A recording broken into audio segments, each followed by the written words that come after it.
falling, fall in love, fall in love again and again, fall in love again and again, fall in love again and again, fall in love again and again, fall in love again and again, fall in love again and again, fall in love again and again. Another cute love story of a two soulmate.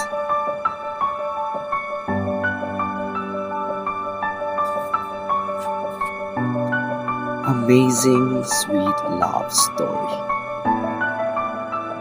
Bounded together by God, and no one can separate them.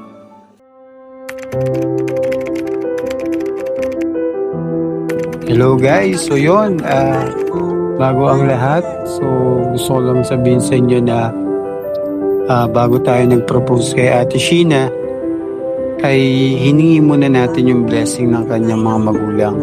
And syempre, hindi rin mawawala yung blessing ng ating spiritual parents.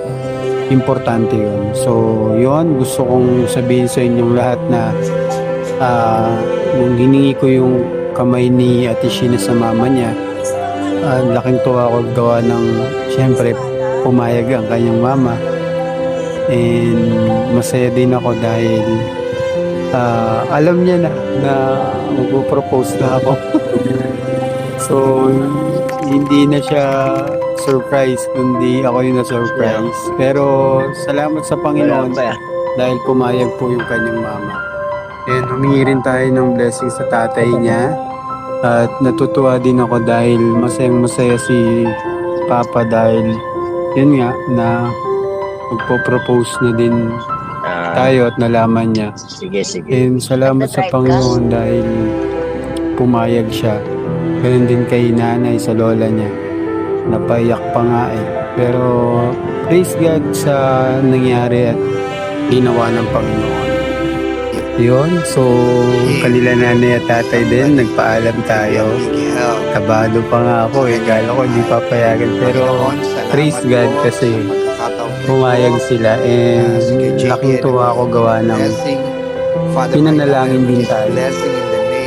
Siyempre hindi naman basta-basta yung pagpasok sa ganitong bagay, pinag-iisipan, pero salamat sa Panginoon dahil sa guidance ng ating spiritual parents and prayer nagawa natin ito. At yun, salamat sa Lord. To God be all the glory. Espiritu na magandang patot.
Happy birthday, Sheena!